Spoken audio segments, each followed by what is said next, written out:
Hello everyone! Magandang buhay po sa lahat. Welcome back po dito sa aking Mathematics Tagalog tutorial. Sa video na ito, we are going to discuss how to solve word problems involving linear equation in one variable. So there are many kinds of word problems about linear equation. So we have number problem, age problem, geometry problem, money problem, and mixture problem. Yung discussion po ng bawat problem na ito ay medyo po mahaba, so I decided to discuss it by part. So for part 1, I discussed about number problem. For part 2, age problem. For part 3, geometry problem. Part 4, money problem. At part 5, ito po yung mixture problem. So sa video na lesson na ito, I am going to discuss about mixture problem. Okay. At yung different problems na part 1 to 4 ay already uploaded na po dito sa ating channel. So kung di pa po ninyo napanood yung different problem solving na ito at gusto nyo pong matutunan, pwede lang po ninyong balikan dito po sa ating channel. Before I present problems about mixture problem, let us define first what is a mixture problem. So, it is a type of word problem involves the percentage of chemical mixtures or ingredients. So, these are the different maybe terms or maybe concepts that we need in solving mixture problem. Okay, so we need to know what is a solution. The second is the value or the percentage of concentration, then the amount in liters, and then the mixture. Okay, for example, the solution is alcohol solution. Let us say the value or percentage of concentration is 75%, and then amount in liters, let us say 3 liters of water, and then yung mixture, ito po yung product if you are going to mix the percentage of concentration and then the amount in liters. Ang magiging result po niya if you are going to multiply, ito na po yung mixture.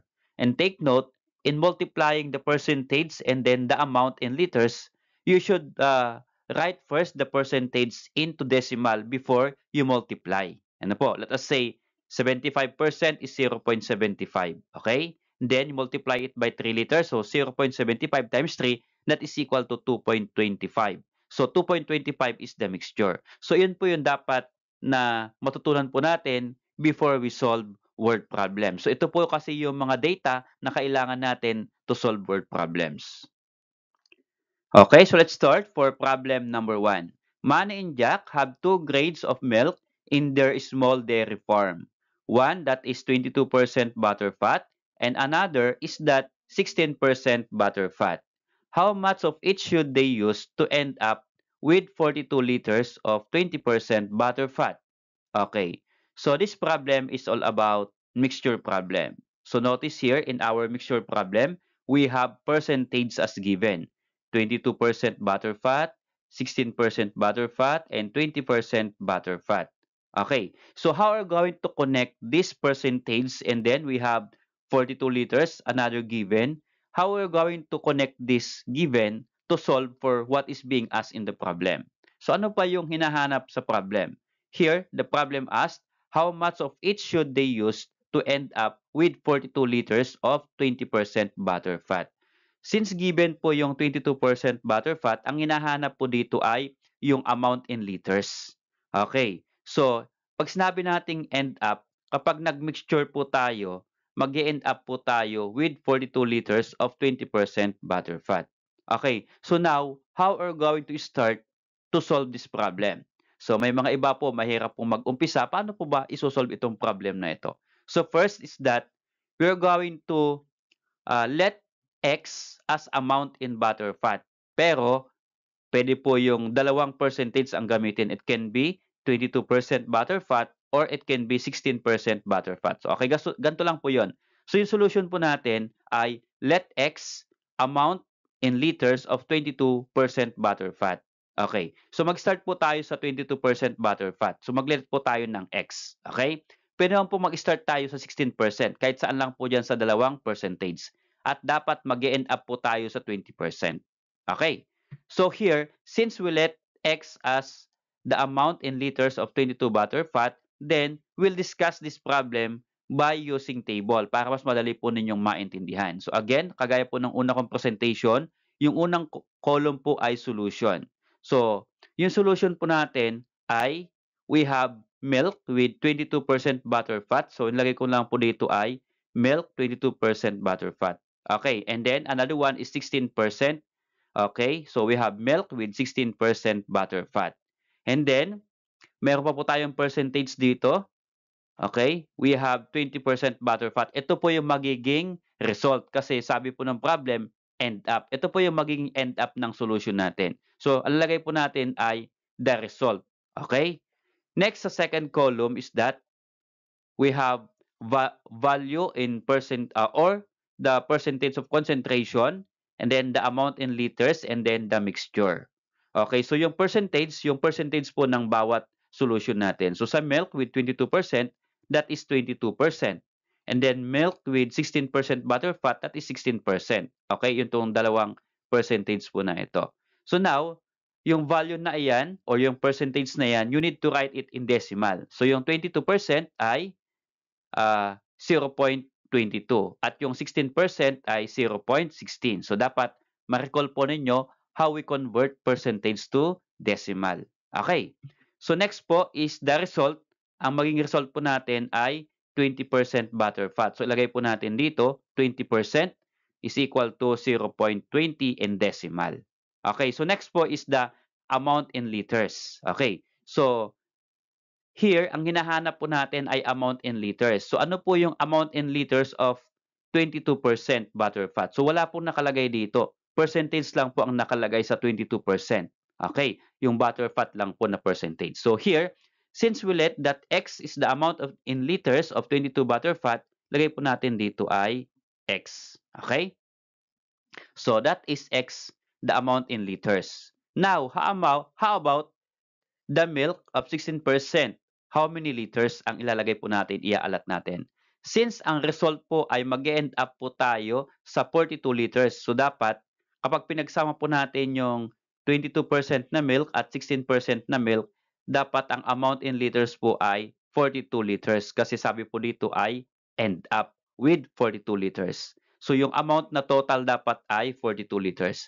So, para makuha natin yung remaining, kapag ang 22% ay X, ang remaining ay, imaminus lang po natin yung 42 sa X. Okay? Nasundan po ba kung bakit po 42 minus X? So, ang result po natin ay 42 liters, kaya 42 minus X. Okay? And then, X po yung 22. For example, mag-set po tayo ng example para maintindihan ninyo bakit po yung X at 42 minus X. For example, ang total amount po ay 5. So, kapag 3 itong 22%, kapag 3 liters, ilan po yung matitira dito sa 16% na milk? So, bali 2 liters na lang po. So, 3 and 2. Okay, kung ang total po ay 5. Ano po? Kaya kapag ang X po ay 3, so 5 minus 3 is equal to 2. Kaya po ito ay X and then yung kasunod po na 16% ay 42 minus X kasi ang total po natin ay 42 liters. Okay? Kaya po ito na-form yung 42 minus X. And then, next po, ang result po natin ay ito pong 42 liters. So, it will become 42 liters. Okay. So, paano po kukunin yung mixture? Again, we are going to multiply the percentage by the amount in liters. So, we have 0.22 decimal and then times X. Okay? Yun po yung magiging mixture natin. So, let's become 0.22 times X. At ito naman po ay 0.16 times 42 minus X. So, this become 0.16 times 42 minus X. Okay, this one. So, dapat po pag nagmumultiply tayo, close and open parenthesis. At last po ay ito pong 42 liters. Okay, and then ito po ay 20% or 0.20. That will become 0.20 times 42. Okay, so mula po dito sa ating table, kapag nakapag-fill up na po tayo, madali na lang po. So mag-create na po tayo ng equation. Ano po? So paano po mag-create ng equation? Ito po yung ating equation. So yung equation po natin based po sa ating problem. So milk of 22% plus milk of 16%, then the resulting mixture. Ano po? Okay, so yung resulting mixture. So saan po tayo kukuha dito sa ating equation? Dito po tayo sa mixture kukuha ng ating equation. Kaya yung 22% ay 0.22 times x. Dito po natin ilalagay sa milk with of 22%. Plus milk of 16%, okay, this one, sa mixture, 0.16 times 42 minus x, so this one. Okay?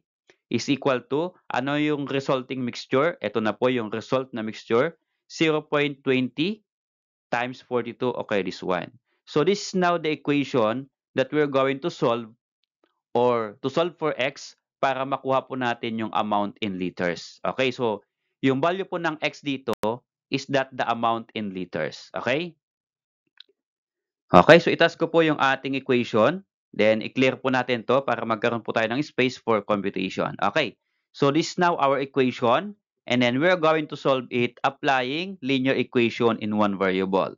Okay, so first, we're going to multiply 0.16 times 42 minus x by distributive property. Okay, so this will become, okay, just copy 0.22x and then next plus by distributive property 0.16 times 42 ay 6.72 and then minus another 0.16 times x is 0.16x.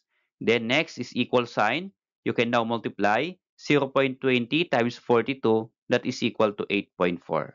Okay? So next is that we're going to combine like terms. So we have, guhitan ko, okay, like terms. Ang like term po dyan ay 0.22x and 0.16x. Now, to combine, we are going to perform the operation. Since ito po ay minus 0.16x, so ma-minus po natin. So 0.22x minus 0.16x, then the difference is 0.06x. And then just copy, bring down dito, plus 6.72, then equal to 8.4. Okay, so next that, we are going to combine another like terms, 6.72 and 8.4. So here, we cannot add or subtract directly kasi magkabila o nasa magkabila sila ng equal sign.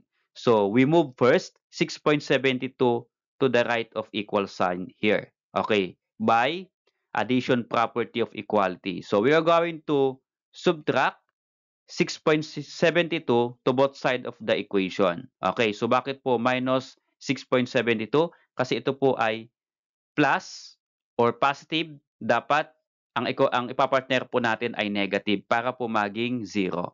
So plus, and then magiging minus. So 6.72 minus 6.72 is equal to 0. So nandito na po yung 6.72 sa right side. Okay, if this is 0, then ang matitira po sa left ng equal sign ay 0.06x. So this will become 0.06x, then equal to, you can subtract this one, 8.4 minus 6.72, that is equal to 1.68. Okay, so task ko po dito yung ating equation. Next is that you're going to remove 0.06 or we are going to move this numerical coefficient to right of equal sign. How? By multiplication property. So we're going to multiply 1 over 0.06. Bakit po? Kasi 0.06 po ang numerical coefficient ng x para ma-move po natin ito doon sa right ng equal sign. Since nag-multiply po tayo ng 1.06 here, we multiply also 1 over 0.06 here sa right ng equal sign. So we can cancel 0.06. So ang matitira po sa left ng equal sign ay x na lang. So let's become x is equal to, you multiply 1.68 times 1 over 0.06 or just divide 1.68 divided by 0.06. And then the quotient is 28. So what is x? Okay, ang x po, amount in liters of 22% butter fat. Okay, so yun po yung amount in liters of 22% butter fat. Pero ang hinahanap po ng problem ay how much of each. So kung yung 22% butter fat ay 28 liters, ilan naman pong liters yung 16% butter fat? Kasi hinahanap ay how much of each. Okay, so here to answer, we have now, therefore, 28 liters of 22% butter fat and 14 liters of 16 butter fat are needed to end up with 42 liters of 20% butterfat. So bakit po naging ganito? So kapag yung 22% ay 28 liters, then yun naman pong 16% ay 14 liters. Bakit po? Dapat po ang total ay 42 liters. Ano po? Kaya nga po, 42 minus 28 is equal to 14 liters. Okay? So, para sa 22% butter fat, 28 liters. And for 16% butter fat, 14 liters. Okay? And then we end up with 42 liters of 20% butter fat. Okay, so how about this problem number 2? So let's try. A laboratory assistant needs to decrease the concentrations of a 3-liter alcohol solution from 75% to 50%.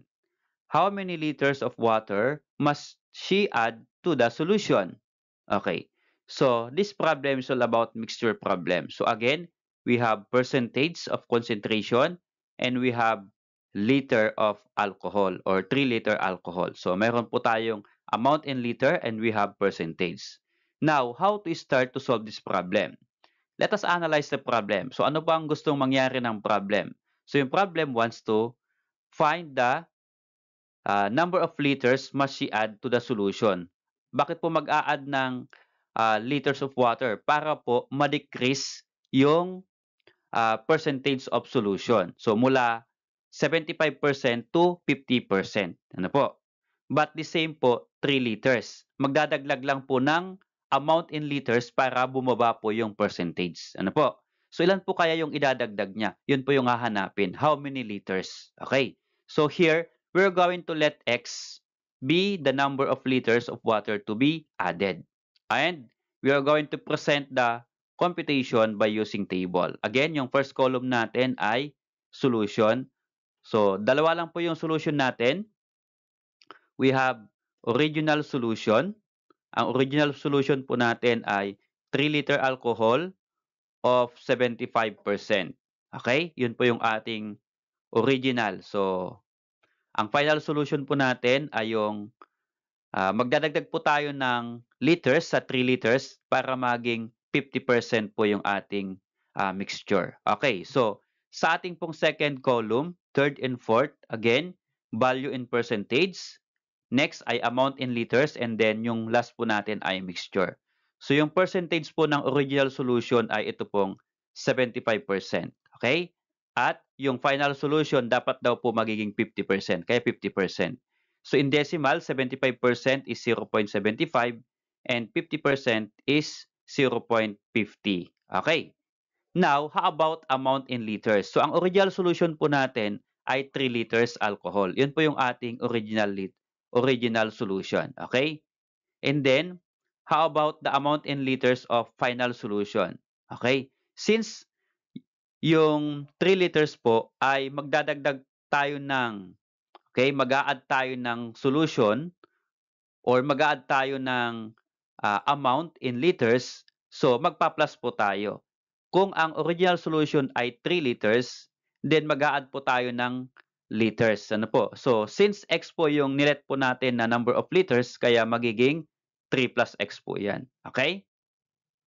Then, next po ay mixture. So, yung mixture po ay multiply lang po natin yung percentage at yung amount in liters. So, here, 0.75 times 3. Yun po yung magiging mixture natin. Okay? And then, sa final solution, 0.50 times 3 plus x. So, this become, okay? So, maglagay po tayo ng close and open parenthesis. Lalo na kung binomial po yung ating i-multiply. So, 0.50, this one, times 3 plus x. Okay? So, mula po dito sa ating table, ay makikreate po tayo ng equation. So, ang equation lang po ay simple. Equal lang po yan dalawa. So, mixture of original solution, okay, this one, is equal to final solution, okay, this one. So, ang i-add po natin ay ito pong mixture. Ano po? Ang pagkukuhaan po natin ng equation. So, this become, ang original solution po ay 0.75 times 3, this one, is equal to, final solution is 0.50 times 3 plus x, so this one. Okay, so this is the equation now. Ang pagpupukusan natin to solve for x. Okay, at ang x po, yan po yung amount in liters or number of liters of water to be added. Okay, so itask ko po yung ating equation. So here, we are going to multiply 0.75 times 3, and then by distributive property, 0.50 times 3 plus x. So this will become 0.75 times 3 is this one. Binaba ko lang po muna. And then multiply 0.75 times 3 is 2.25. Then that is equal to distributive property. 0.50 times 3 is 1.5. And then we have plus here. Then multiply again. 0.50 times x is that 0.50x. Okay, next. We are going to move 1.5 sa left ng equal sign. I-combine natin sa 2.25 because they are like terms. So this become by subtraction or addition property, i-move natin yung 1.5, positive po siya, we are going to subtract. Okay? So that 1.5 minus 1.5 is equal to 0. So 1.5 now ay nandito na po sa left. Okay? So that is addition property. So let's become 2.25 minus 1.5 is 0.75. Then is equal to 1.5 minus 1.5 is 0. Okay, just copy this one, 0.50x. Okay, so now we are going to solve for x. We move 0.50 sa left ng equal sign by multiplication property. Okay, task ko po dito. So ano pong i-multiply natin? 0.50 ang numerical coefficient, kaya 1 over 0.50 to both side of the equation. So, ganoon din po yung ating multiply sa kabila to make it balance. So, we can cancel 0.50 and then 1 over 0.50. So, ang matitira po dito ngayon ay itong x. Okay? And then here naman, i-divide lang po natin 0.75 divided by 0.50. Then, the quotient is 1.5. And then, variable x. So, ano po yung 1.5 na x? X is the number of liters of water to be added. Okay? So, to answer, therefore, the number of liters of water to be added is 1.5 liters. Okay? To make it 50% solution. To end up the lesson, try to answer this activity for you to master the lesson. So, let's see how you understand the lesson in solving problem about mixture problem. Okay, so I'm going to give you only one problem. So, try to answer the problem. Pwede po ninyong i-pause muna yung video na ito.